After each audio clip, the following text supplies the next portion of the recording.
Mais est-ce que tu trouves que, justement, cette pression sociale-là, qui est une bonne chose, considère, est-ce que tu trouves qu'il y avait toujours eu cette pression sociale-là? Tu sais, on sent que vraiment, le public, les gens autour veulent voir la diversité, ils veulent voir des nouveaux visages. Oui, absolument. Est-ce qu'il y avait toujours cet engouement-là avant? Ou c'est vraiment comme dernièrement que tu sens vraiment que les gens sont tannés de voir les mêmes visages, avec ce désir-là de comme, vouloir comme, voir d'autres, des nouveaux visages, Le public a toujours été prêt à voir des...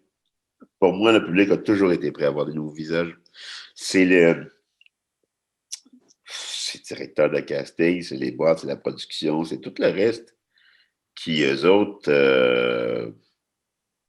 avaient envie d'être confortable et de pas... pour eux autres, c'est prendre un risque, tu sais.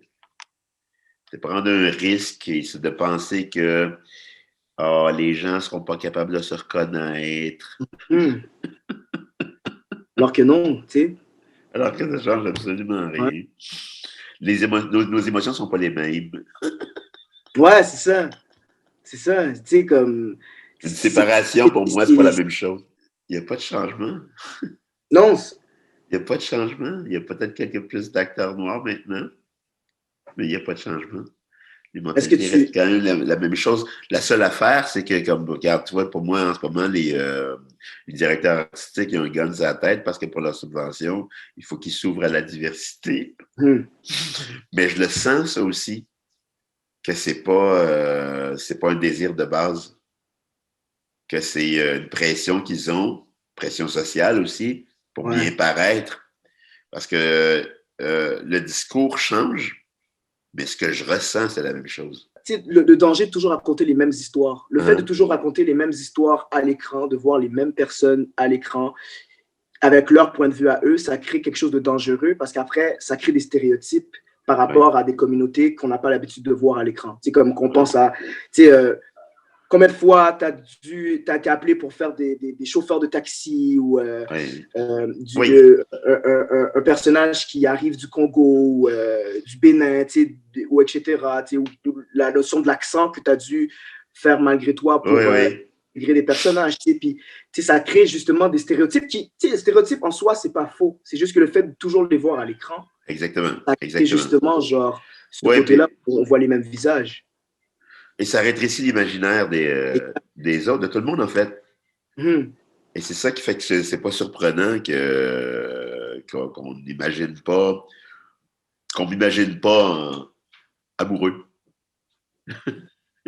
C'est comme si c'était impossible. Ouais. Fait que toi, tu considères-tu qu'il y a encore un grand manque de variété narratif au sein au cinéma, à la télévision? Juste que tu te poses la question, c'est bon. Ouais, c'est ça. Ouais, complètement. D'où la nécessité pour toi d'écrire. Moi, j'ai vu, j'ai presque assisté à la naissance de Edge du son dictateur que tu as fait en 2017, que moi, j'avais trouvé incroyable, comme, puis de pouvoir voir ça, genre, de voir la naissance, puis de le voir comme au théâtre aussi, de voir justement une histoire qui me ressemble au théâtre, puis de me dire que moi aussi, j'avais ce côté-là où je savais ce dépaysement par rapport à la quête identitaire. Ce dépaysement, la quête identitaire, le fait de comme pas savoir d'où l'on vient, ça définit où l'on va, parce que même ici, on a l'impression de ne pas nécessairement être totalement québécois, Puis ça, je trouve que c'est comme l'un des créations que j'avais vues que je trouvais, on n'a pas assez de ça ici au Québec, de créations justement qui parlent de diversité, de diversité narrative. C'est pas seulement devant en avant-scène, on voit des acteurs en avant-scène. Oui, c'est vrai, on commence à avoir un peu plus d'acteurs à la diversité, mais est-ce qu'on voit plus d'auteurs? Est-ce qu'on voit plus de metteurs en scène, la diversité? Non, c'est ça le problème. Et là aussi, puis au niveau de la production, que ce soit au costume, que ce soit comme au décor, l'éclairage. Ouais, c'est ça, au décor. Faut qu'il y en ait là aussi. Parce que ça manque. On parle beaucoup de la nécessité de faire la mise en scène, de faire la création, justement, pour pouvoir créer une diversité de narration. Oui, mais puis, je trouve ça nice que toi, ça soit une passion, que c'est quelque chose que tu aimes, parce qu'il y en a, j'imagine, je pense à combien de personnes qui doivent se dire, hey, on n'a pas le choix de commencer à penser à écrire nos affaires, puisque comme on ne va pas se voir devant l'écran avant un bon bout de temps, tu sais. Puis le fait d'avoir du monde qui heureusement, c'est une passion, puis heureusement, ils aiment ça faire ça, tu sais, c'est une bonne chose. Ouais, mais je trouve ça difficile. Encore là, tu vois, c'est inversé. Là, on a un gun sur la tête. Ouais, c'est ça. On a un gun sur la tête, puis je trouve ça difficile parce que tu vois, comme auteur, je suis pas c'est pas mon métier principal. J'ai pas tous les outils pour faire ça. J'ai pas toute l'expertise. Et ça, je trouve ça lourd à porter d'avoir tu sais, on dit, ben, s'il arrive rien, fais-le. C'est pas tout le monde qui ont les attitudes pour faire de la mise en scène ou pour écrire, ou c'est Ouais. des disciplines autres. Tu sais, il faut être discipliné là-dedans aussi, autant que dans le jeu. Mais il faudrait être des artistes, être un artiste total. C'est ça que le monde nous demande quand ils font. Ouais, c'est ça. Ben, fais-le. T'as juste à le faire. Ça, j'ai entendu ça souvent. T'as juste à te faire tes Tellement souvent, là, c'est tellement des trucs qu'on entend souvent. Puis bien, je souhaite de voir beaucoup plus de réalisateurs, de metteurs en scène, de scénographes, de la diversité de toute origine, qui pourront apporter leur angle. Puis, c'est un autre aspect du Québec qu'on n'a pas encore eu l'occasion de voir à 100%, parce que moi, je me considère comme Québécois, j'ai grandi à Montréal, j'ai grandi au Québec, puis de pouvoir avoir accès à mon histoire, mais selon la vision de quelqu'un qui a grandi à Montréal, ce serait incroyable, ce serait formidable. Puis même moi, je me disais, il faudrait que j'écrive, il faudrait que je réalise, il faudrait que je fasse ça. Ouais, tu sais, mais c'est ça. Tu vois, il y a ça. Puis j'aimerais aussi, je sais pas moi, monter Molière, tu sais. Ouais, c'est ça. Ouais, j'aimerais pas avoir de restrictions non plus, puis pouvoir faire. Même monter j'aimerais voir ma vision. J'aimerais voir ma vision de. Je monte un Tremblay avec juste des acteurs blancs quand même. Oui, c'est ça. Tu vois, je veux dire? Mais c'est ma fucking vision à moi, là. C'est d'où la nécessité d'avoir des gens derrière. Oui. Derrière, Ben oui. avant-plan, mais aussi derrière les gens, les metteurs en scène, les scénographes. C'est des gens avec d'autres visions qui peuvent apporter leur vision à eux sans nécessairement être obligés de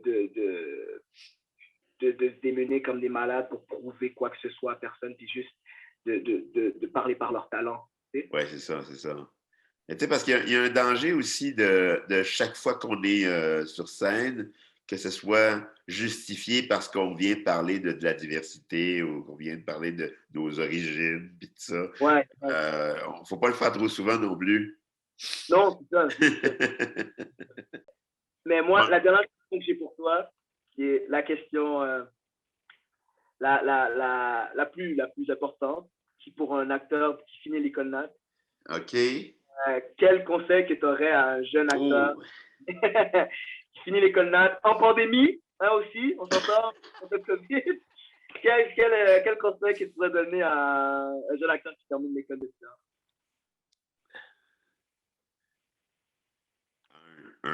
Jamais oublier pourquoi tu fais ça. Et essayer. Comment je pourrais dire ça?